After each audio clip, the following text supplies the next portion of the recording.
Menage, which takes place in New Orleans in the 17th century. So Wendy picked this chapter. If anything's wrong, it's her fault. I'd say the smell of gumbo and baking cornbread woke Sebastian from his deep slumber. Although human food didn't sustain him, and in all actuality it made him quite ill, he still loved the smell of it.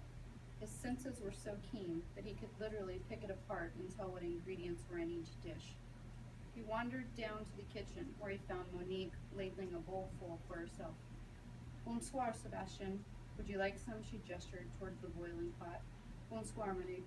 No, thank you. I have dinner plans in town. It wasn't a lie. He pulled a chair out for her at the staff table in the kitchen. I will be out for most of the evening, Monique. Were you able to spend time with Sophie today? He asked. Oui.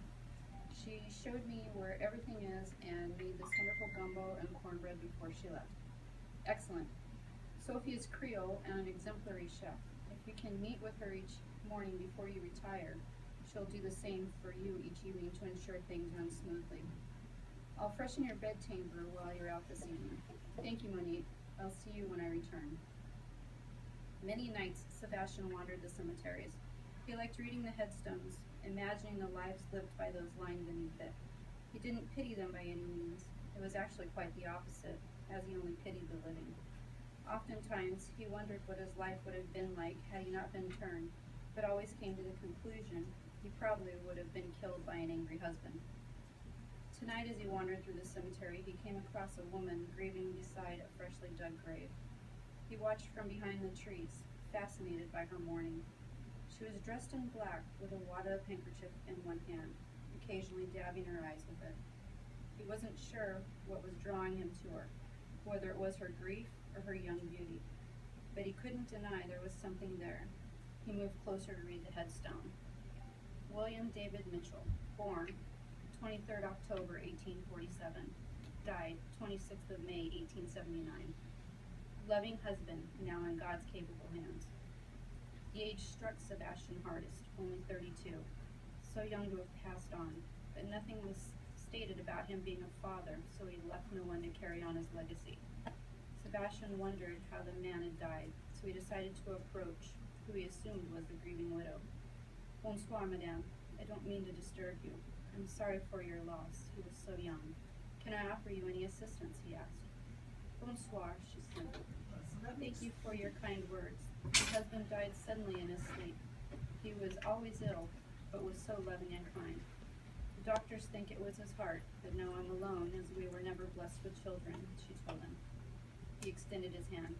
My name is Sebastian Benoit. She placed her hand in his. Nice to meet you, Sebastian. My name is Charlotte Mitchell.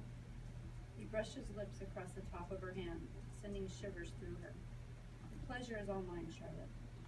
They walked side by side, reading the grave markers and passing speculative comments. There was a couple Charlotte had known personally, so she shared their lives in passing, and before Sebastian knew it, sunrise was upon them. Sebastian was so enthralled with her stories he forgot to feed, so he paid the caretaker a visit before making his way home. He wanted to know more about Charlotte, resolving to find out all he could. She was young, beautiful, wealthy, and single, which was great since his days of being chased by deranged husbands were well behind him. He arrived home to find Monique bent over his bed, fluffing and tucking the linens. The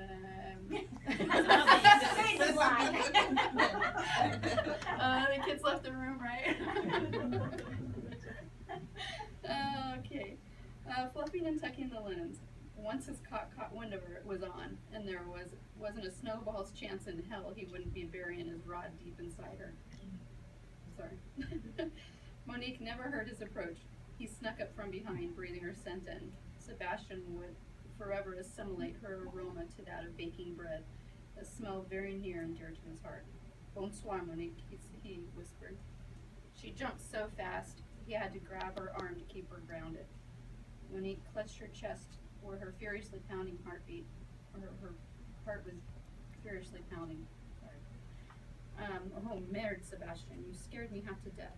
He had to laugh, having never heard a woman curse before. My apologies, Monique. I assure you, that wasn't my intention. Still panting, she asked, Intention? What did you intend? Her face paled as she trembled, and Sebastian's heart sank. He had no other recourse than to compel her.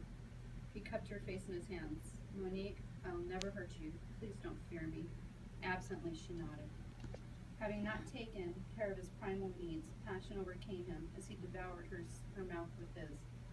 Her lips parted, inviting his tongue in. His hands ran rampant, ripping open the front of her gown and revealing her tasty treats, all of which he was going to annihilate. Monique's firm bosom begged for his touch, her taut nipples in dire need of pinching. Sebastian's hands fit perfectly around her breasts, kneading them and taking her caramel nipples between his thumb and forefinger before suckling them. She arched, pushing farther into his grasp, and her breathing increased, as did the wetness building between her thighs.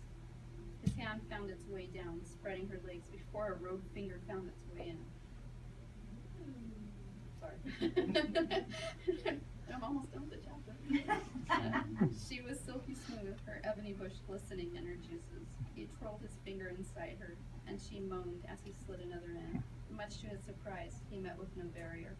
He sunk his teeth into her breast, forcing a shrill howl to escape while fraying his manhood, and then burying himself deep within her lustrous folds. She took all of him with no resistance. He laid her back on the bed, sliding in and out of her dewy cave. Her core beckoned, throbbing around his hardened shaft. She wrapped her legs around his waist, forcing herself against his thighs, engulfing him in her climax. He grabbed hold of her hips, sliding her back and forth. I think we're going to leave it there.